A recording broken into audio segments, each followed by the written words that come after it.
Well, good morning.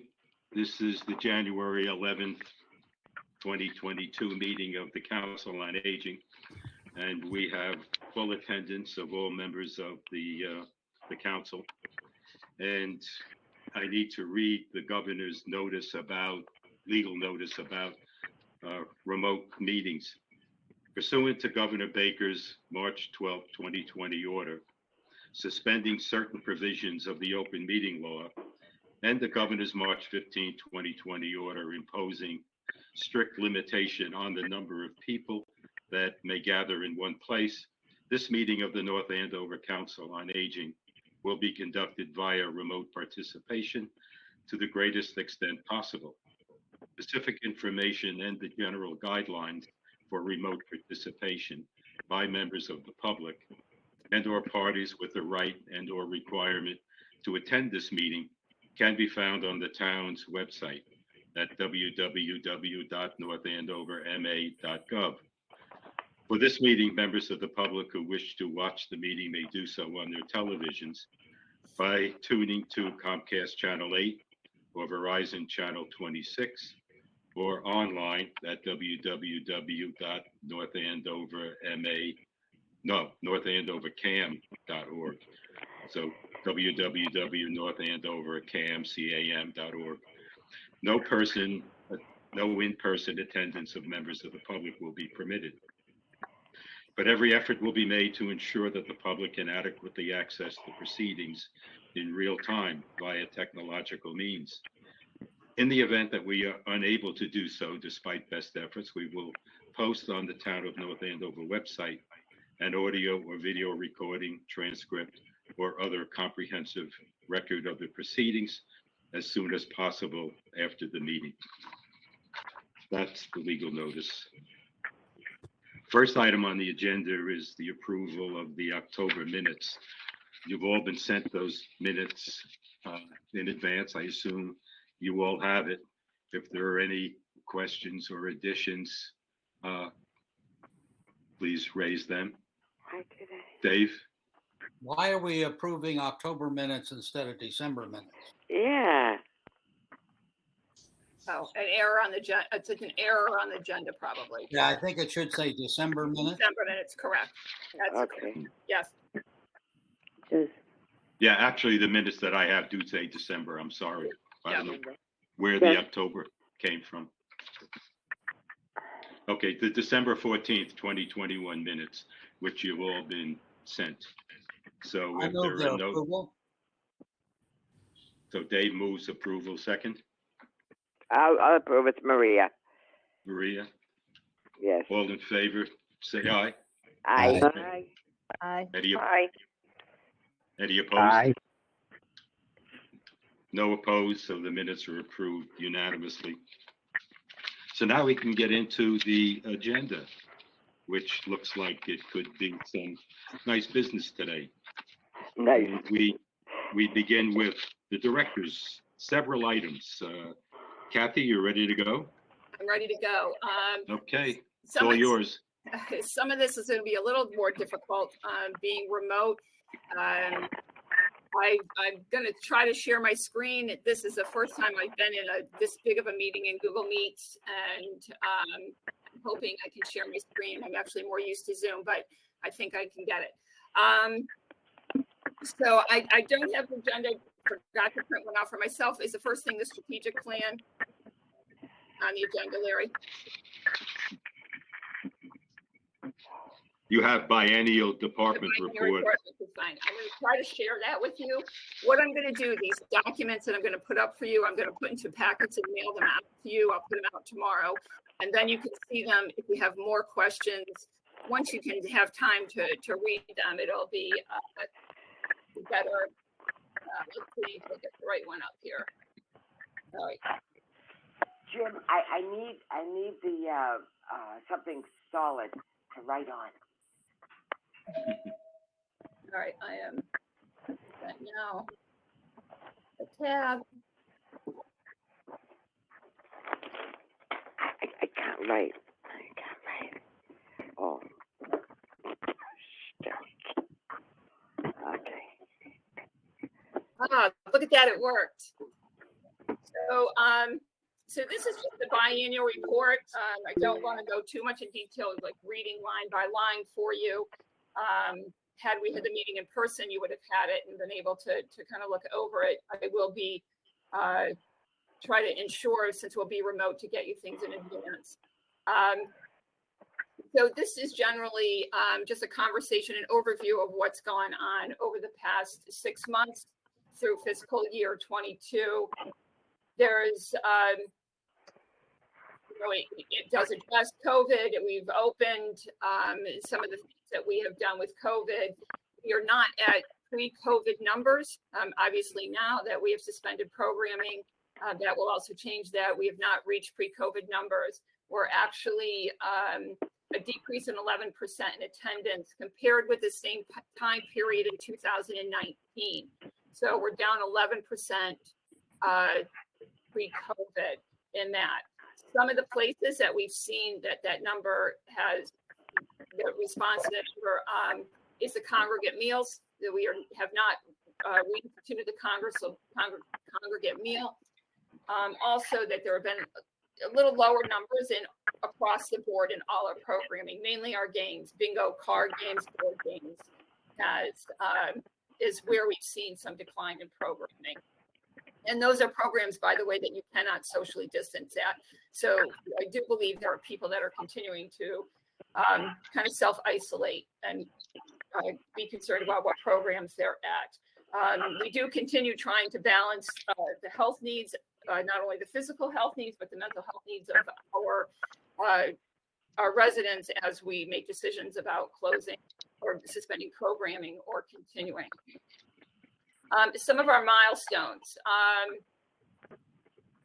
And I don't know if you want me to get into all these to read them. I don't to read it to you. That we broke ground in the building. That is just the biggest milestone, and I know this town has waited a lot of years, to get to that. So on November 10th, broke ground. We did a survey in July, a program survey, asking people about programs they would be interested in. Pickleball, movies, documentaries were among the top 3. We have instituted all that programming. Pickleball, as you all know, has had a tremendous response. The movies, the numbers started out very low in participation, but we have seen some growth in that. Documentaries and discussions, that's been a steady, about 12 participants each one. You don't want it much bigger than that because of the discussion aspect of it, but we'd like to see that number grow a little bit. Another milestone, we've completed our strategic plan. We have a relationship with Merrimack College, which is one of our goals. They did provide entertainment for the holiday luncheon. I've been said I'm going to be speaking in their human services department in February. And then after that, the students are going to be coming here to do a total of 50 hours of volunteer service. We're very excited by that. We've talked about a couple ideas with their instructor on how to best utilize the students. And we'll be working on that, and I'll keep you posted on how that goes. We've also scheduled a course concert with the college. They're coming here and doing an in-person course concert in the spring. We have updated our newsletter. We have completed 2 of the 9 accreditation standards. Our early stage Alzheimer's support group is meeting again, is at capacity. It is now, since this has been written, on hold. Evening and weekend Zumba has been reinstated, and they've had a very, very solid attendance. We have a brownie troop meeting in the building, which is just awesome outreach to get the kids in the building. And we've established staff communication protocols. One of the things that when I first started that came from staff all the way across the board was that there was challenges in communication among staff. So we've written protocols and we're working to refine them to maintain those protocols. I have a budget report that'll follow, and to date, we've received over $3,000 in program and equipment support from the Friends of North Andover Senior Center. The next page here is, you'll see these are the numbers that you can compare. So on the graphic there, the first boxes, you'll see a duplicated and unduplicated number. Those are that's language that we're very used to using. If you think about unduplicated, that's the number of people that we touch. That's individually. The duplicated number is the number of times we touch or have interactions with all those people. So for this time period, July in 2021, we have reached 747 people in our programming and events. The total number, if you go to the bottom, is 851 people when you combine all these numbers. Also understand you don't get to the total by adding up these numbers because some of these are repeat numbers. So our database will pull out individuals. So that's a total 851 people that we have touched 17,000 times in the first 6 months of this fiscal year. If you compare that to the 2019, and down at the bottom, it was 965 people, 20,000 times. And again, some of that decline in numbers we find in the congregate meal, which was a meal offered every day that has not been reinstituted. And also, like we say, we've seen a general decline in attendance in our games, our programs there. The one number that is not in here, we have not loaded the number of pickleball players, so that we've got some things that are not reflected in here, but it won't change the outcome dramatically once those numbers get loaded. Do you have any questions on that? I know it's kind of a lot of information. Any questions? Oh, you're an easy group. All right, let me now up.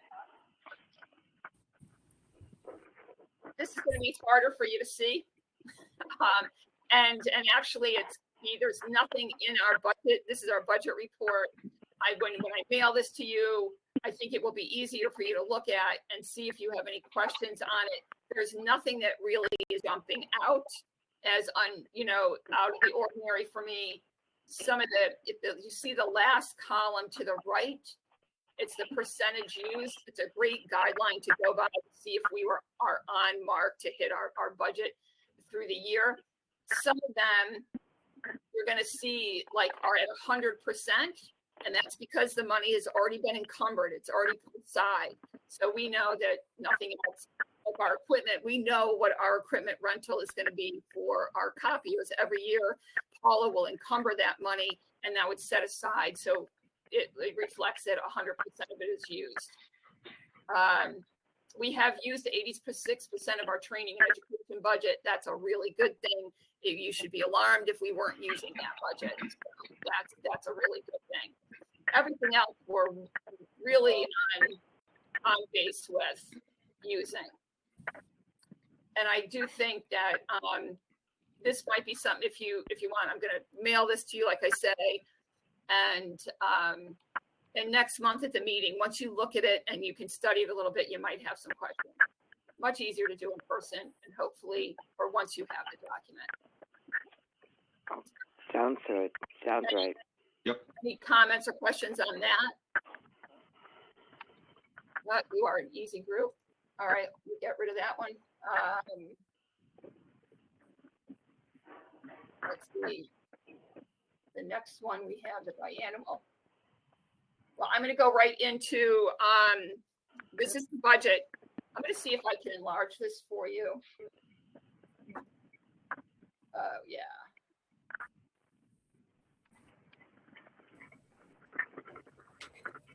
So we've just completed, it's my first budget cycle in North Andover. I do want you to know they have a great process. It's all done electronically, and it goes very smoothly. I will next week meet with the finance team to review it. It's all been submitted, however, to the town manager. So everything has been submitted. We review it with Dee before I submit it, and she approves my proposed budget before it goes to the town manager. Excuse me, Kathy, this is Luke. Yes. What screen are you sharing at the moment? You should see the fiscal year 23 budget proposal. No, you're sharing your screen, but you're sharing the wrong tab. So we are still seeing the biannual review. All right, let me see if I can get rid of that.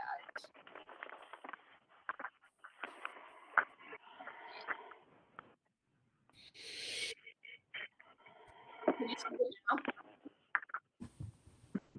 What do you see? Are you seeing anything now? We're seeing you. Oh, you're seeing me? Oh, Yeah. I'm seeing that. Okay, then let me see. Let me get back into the meeting. And let me go back.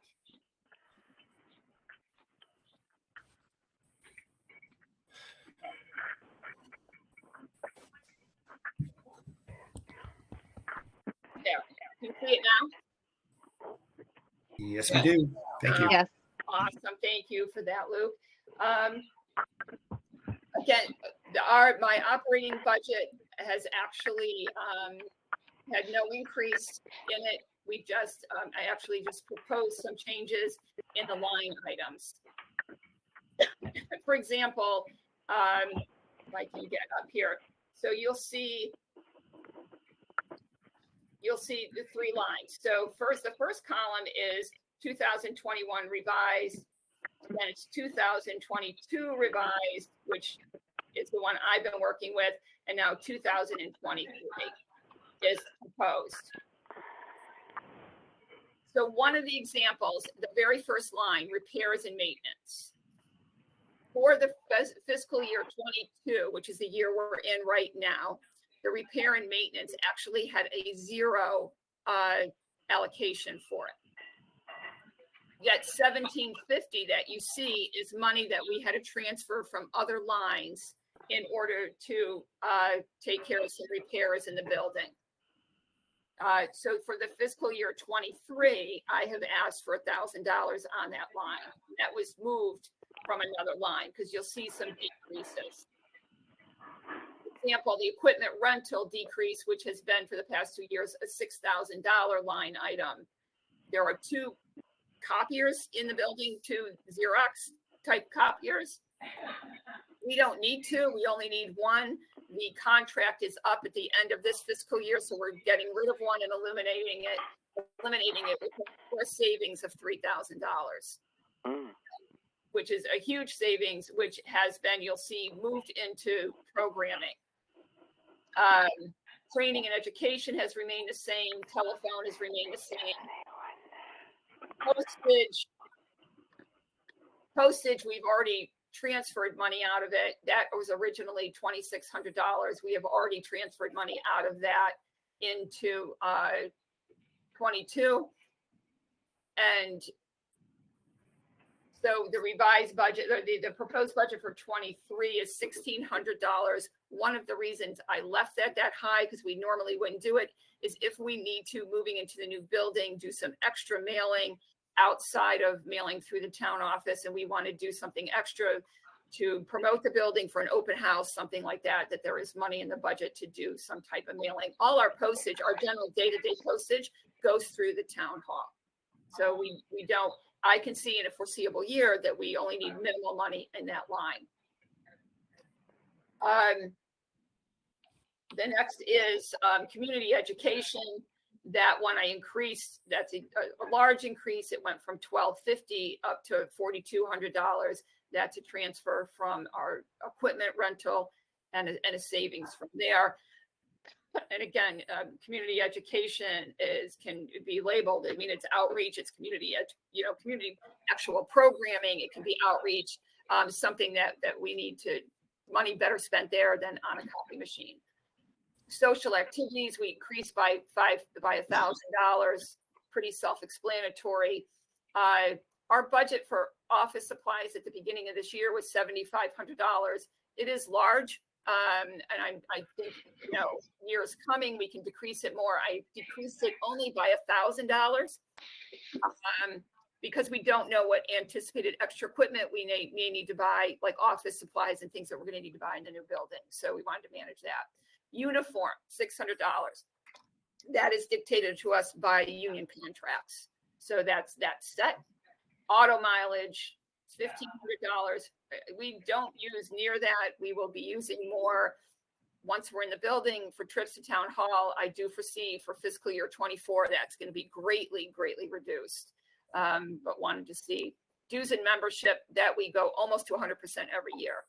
And that's memberships to the Massachusetts Council on Aging, the National Institute of Senior Centers, the National Council on Aging, different professional groups is in there. So that's essentially the budget as it stands and as it's been presented to the town manager.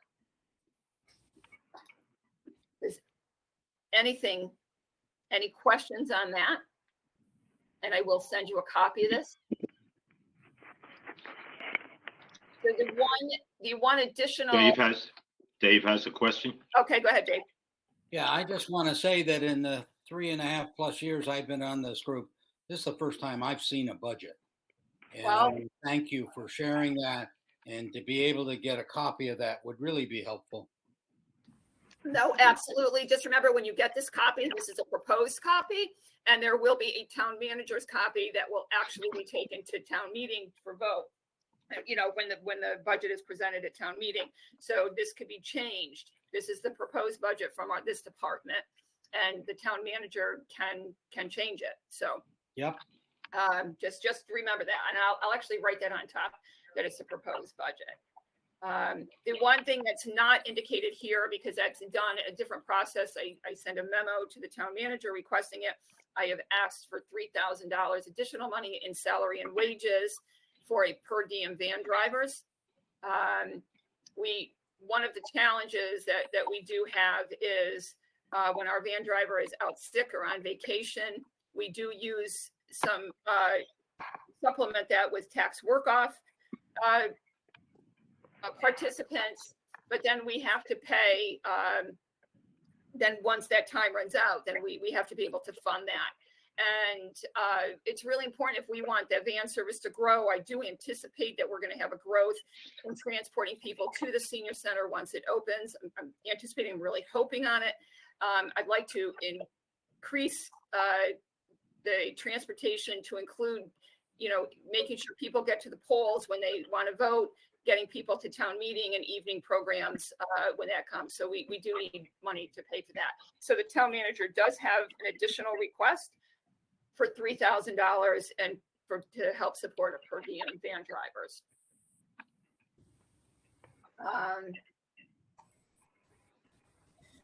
So where am I here? Let me go back. So those are, I think, just the documents that I have. The last thing would be, any questions on any of that? Kathy, this is Luke again. It's not a budget question, so we can put it to some other side, but the memberships and dues, is that, who has access to those agencies? Are they credentialed? In other words, do we as COA, are we able to access those agencies or websites or resources through those agencies? Oh, absolutely. Okay. So, the one that benefits us the most is the Massachusetts Council on Aging, and our dues to them. That benefits us more than anything. The National Institute of Senior Centers, that is the organization that we're working through the accreditation for, which is an umbrella of the National Council on Aging. Okay. And it accesses a lot of resources for us. Sometimes there's grant opportunities, not too often. Usually the grant opportunities are on a much larger base than something we would be applying for from those national organizations. But yes, there is a lot of training that we can access, free training that we can access through those. It's short money to be members of them. $150 a year, it's not a lot of money. Okay, it's wondering who is eligible to participate in those. And I mean, you all can access those websites as well. Okay, great. Thank you. Okay, so I guess now, Kathy, you're ready to move on to the strategic plan? I am. I can do that. That was good. So you personally, that was one thing I was really happy to see Kathy do, is spend the time and effort to invite us all and get everybody together and work out a strategic plan. That can really be helpful, not only to the department, but for the council as well, to have some understanding of what everyone's trying to do and see how it works its way through. So let Kathy, you've all got a copy, and she can just present what she wants to. Yeah, I do. Before we get into the strategic plan, I do just want to let you know that that I applied for a grant through the Mass Council on Aging, $7,800. It is a marketing grant, and we were successful in getting that grant. So I'm really happy to say. I've been working with Quintara and Luke on putting together. They have seen my draft and spoken with them, and they are both on board to support them. It's a very detailed. And we can do that in February because there are a lot of arms to it. And by then we will we'll be advanced in it a little bit and be able to share a little bit more. But it's a great marketing tool. The goal of it is that we're going to reach everyone. And how are we reaching the people that we're not reaching, essentially, in our diverse communities. And we're going to be doing a lot of outreach into those communities to see what we need to do. We have funding through the grant to translate some brochures into one. We're going to translate into Spanish, but then get into the community to see what are the languages that we need to translate, and we get translation services for. So we have a small piece of that. We'll do that. The rest of the money is for a town-wide mailing of a, lack of a better word, a four-page newsletter, 4-page document that will go to every home in North Andover with our program services, some caregiver information. We're going to be working on the website, getting that cleaned up and updated, and some intergenerational program, establishing a tagline, which I will let actually Luke address. That is really a vital step in us moving forward, is establishing a tagline for our building, or for our department. And so the money has to be spent by June 30th, which is generally, usually you'll have a year. So this is very intensive and a lot of work. And we've already, as staff, begun work on what we need to do to line it up. So we're really quite pleased that we received that grant. I'd like to say that Kathy turned that around on a dime, because she called me at year end saying, we have to have this in by like January 7th or so. I mean, there was like a week, and we talked over some ideas, which I thought were all great. And then she, sent me something like a few days later, which I read, but I didn't even have anything to add to it. It was all great. And so that was, Luke maybe did more than I did, but she had really great ideas and turned that around incredibly fast. So it actually falls right into our strategic plan. I mean, it was actually the perfect vehicle for us. So, because we've already thought through a lot of this, so it was just a great vehicle for us to get involved with. And again, I'm going to ask Luke if he would address the tagline. I've asked him if he would actually take us through and not right at this moment, but through an exercise to establish a tagline. So, Luke, can you talk about that? Yeah, especially I think that Kathy and I talked, and I'll certainly weigh in if we're going to walk through the strategic plan. I can certainly do it in the context of that as well. But I think the process that we discussed was really some brainstorming and presenting ideas back to the COA, probably under an open meeting context. Yes. But I think we will do some background work and some research to look at taglines. I think look at what other agencies are doing. I think if I read the strategic plan, there's also some ideas for working with students at the high school for logos and things like that. So it's part of a general, I would say, branding exercise that we'll be doing, right? So yeah. We've been brainstorming it, but I don't think we need to work. I think the idea is to work kind of as a small subcommittee and then bring it to the larger group. Yeah. Agreed. All right. So that's that, and we'll keep you posted on that. We may need to. I may be reaching out to some of you that we may need to meet offline, which are still posted meetings, but to actually get the groundwork and get this going. So you may hear from us as we go forward. The one thing that if I can ask all of you, if you have any groups or any association with groups of diversity, we would love to go and speak to them. If you can open a door for me, that would be awesome. We really need to gather information. Senior centers nationally are underutilized by minority groups and immigrants, and we want to. I want to find out why, and the only way is to directly ask people. What do you need? Why? What need are we not meeting, and how can we get you in our door and serve you? And so it's really important to really meet face to face with people. So if you have access, please, let me know. We can open a door. So the strategic plan.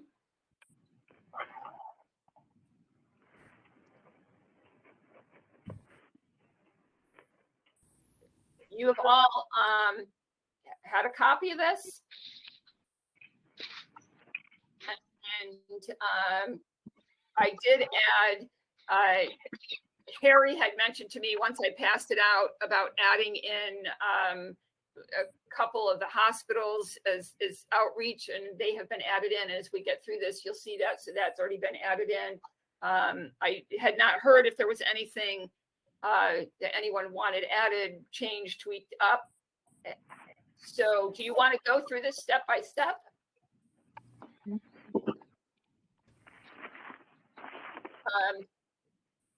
The write-up, anything in this opening that anybody wants changed or altered? Nope, then we're going to go down. To financial sustainability. Anything in here? I know all of you've had a chance to read it, so I don't know if I need to, read it through every line. That's generally not my MO. I know that you've all read it, and we can address it. And most of you are at these meetings to put this together. Anything here? All right, then goal number 2, and this is all our expanding our awareness and influence in the community. As you can see, I highlighted in yellow where that has changed from the original document that you've seen, where I've added Lawrence General Hospital and Kentucky Medical.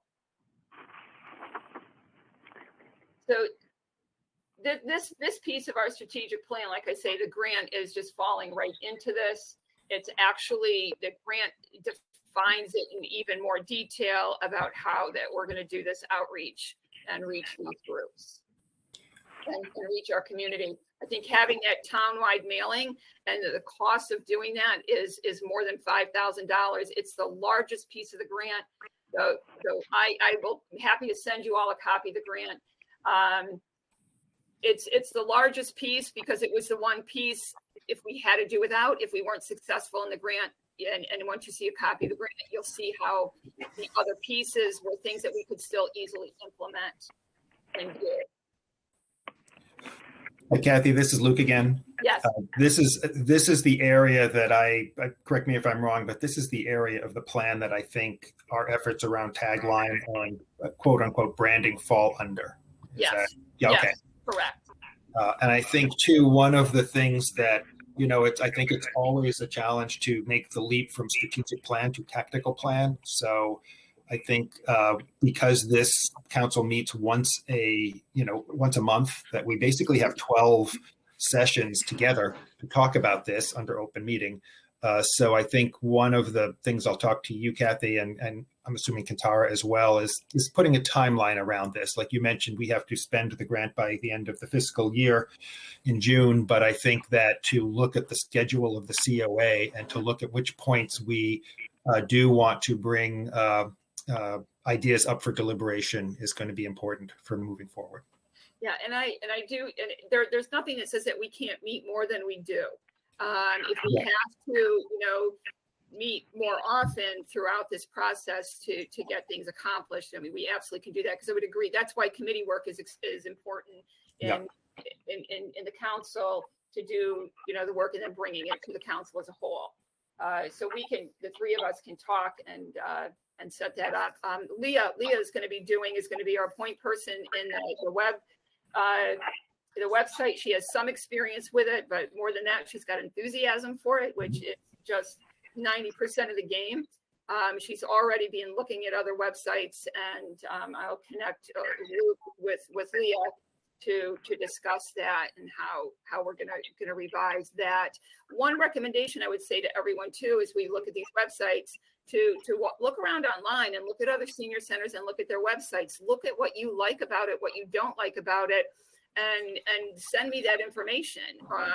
And we can draw that up. It's a great way to kind of zero in on what we want to model after.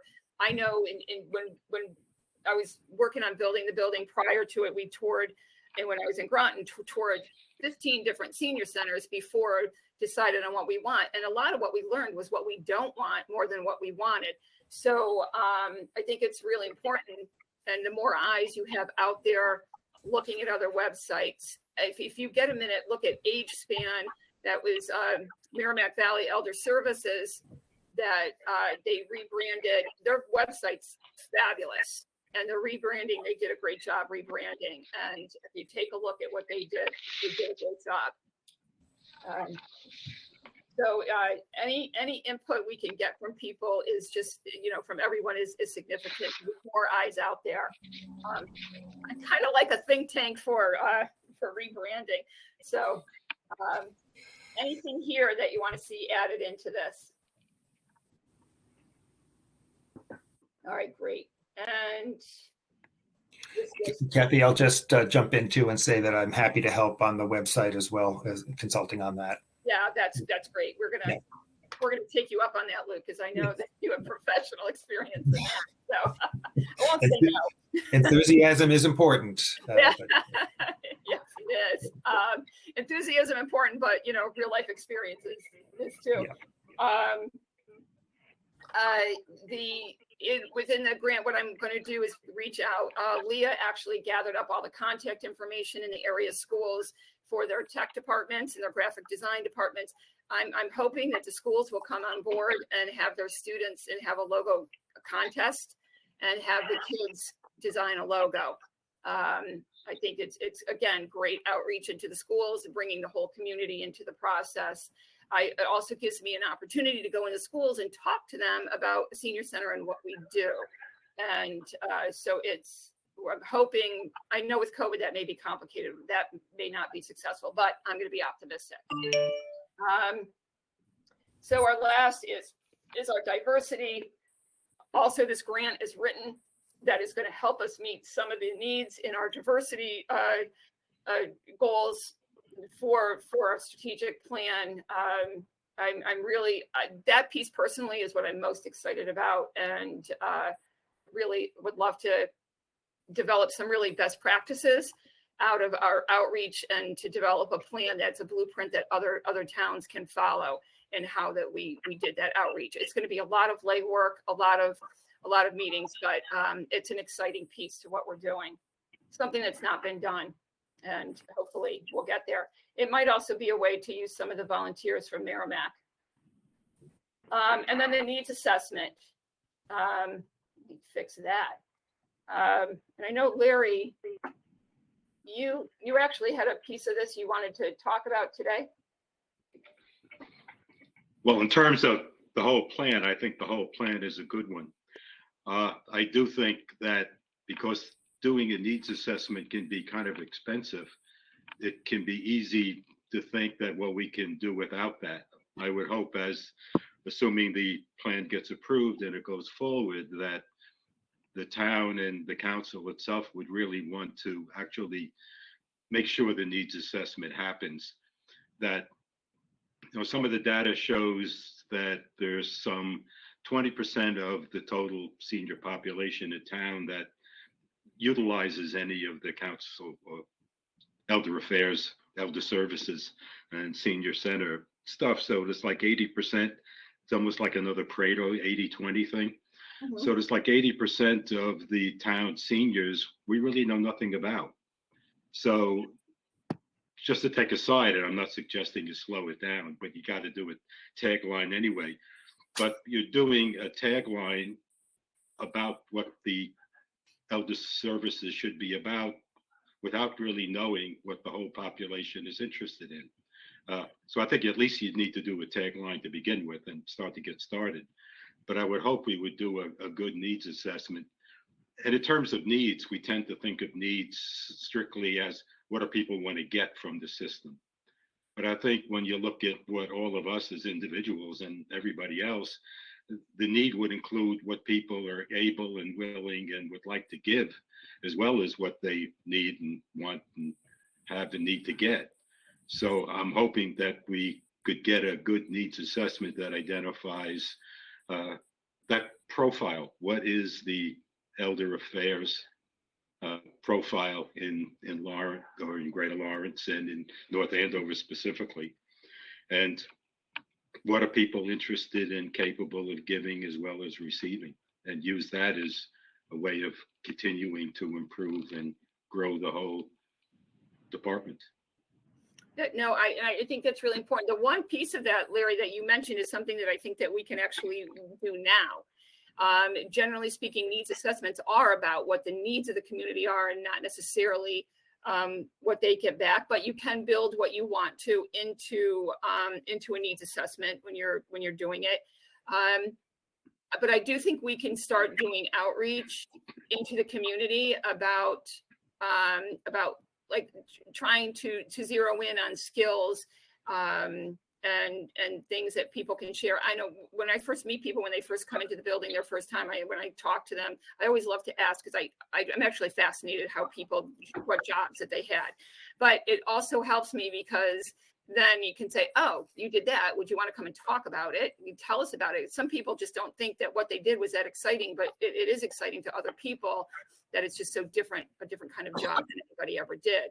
So I think that is a piece that if the COA wants to take it on, and we can start working on that now, is to establish a committee again on how can we start reaching out and building our volunteer base, and not only for us, because I think part of our mission is to help our older residents find meaning in their life.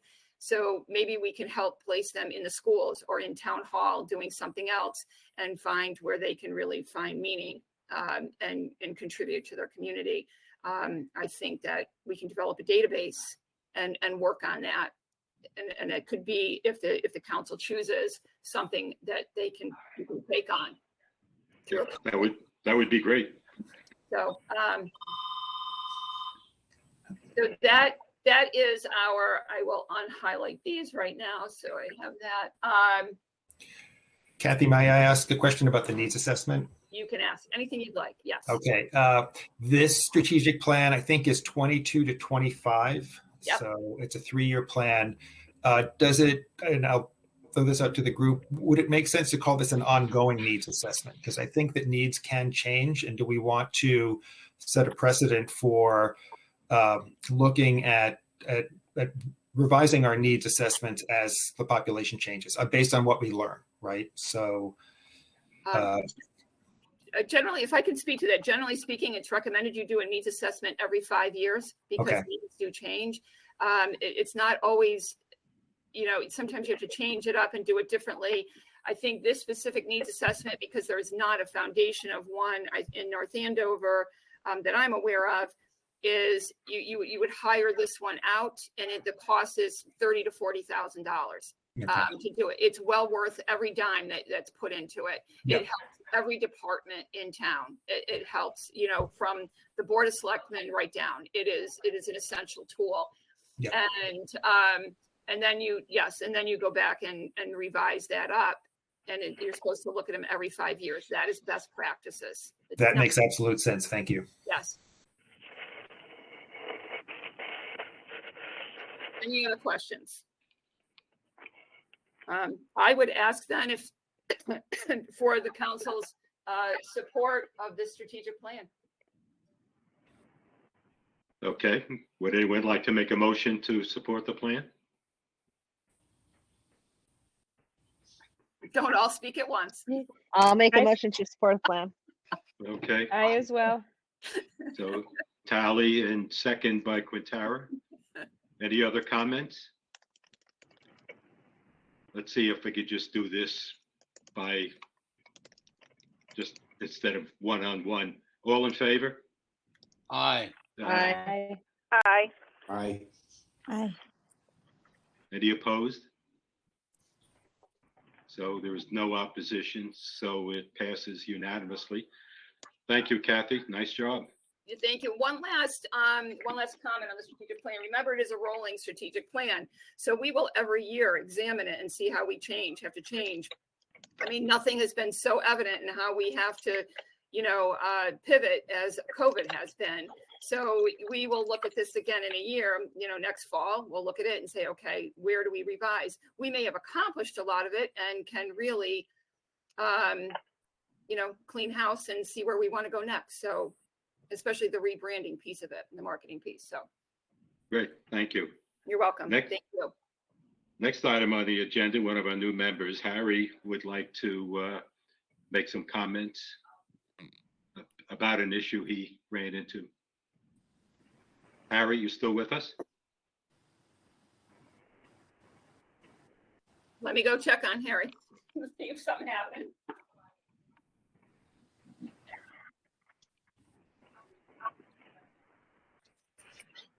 He might be muted.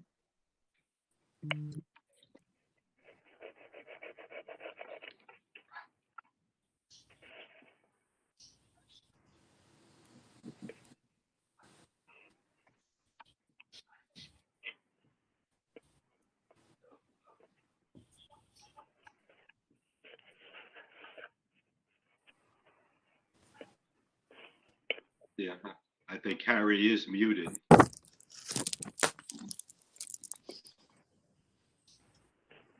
Harry, if you're listening, can you unmute your phone?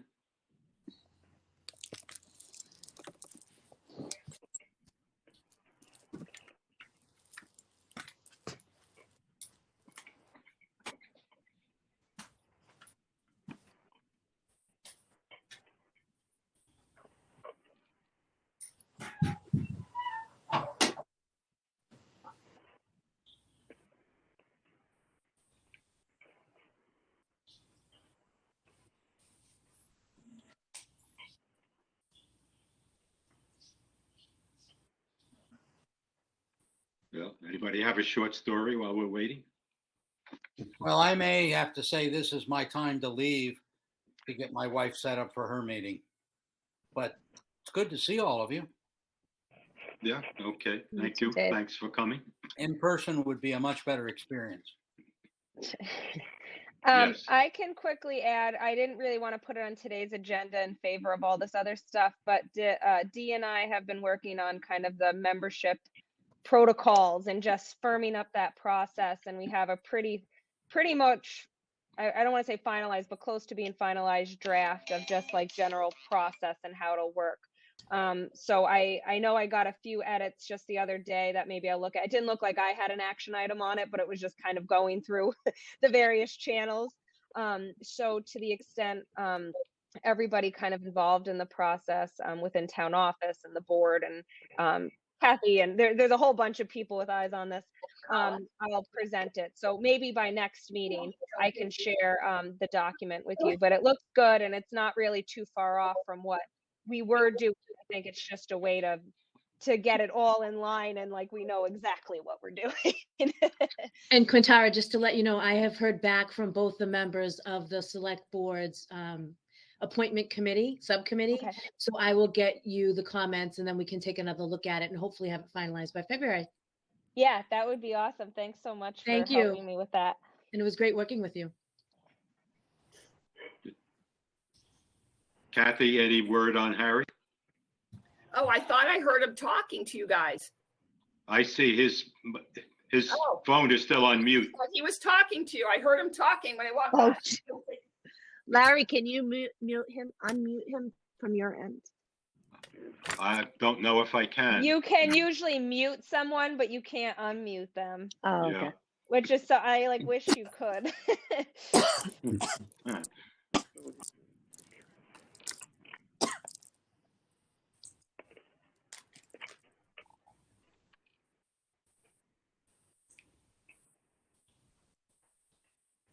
Since I don't do the phone, I'm not sure what the code is to unmute a phone. It's *6 to unmute on a phone. *6. Yes. All right, Harry, if you're hearing this, can you push *6? Harry has, he said, let's do it in February. He said, let's wait, do it in February.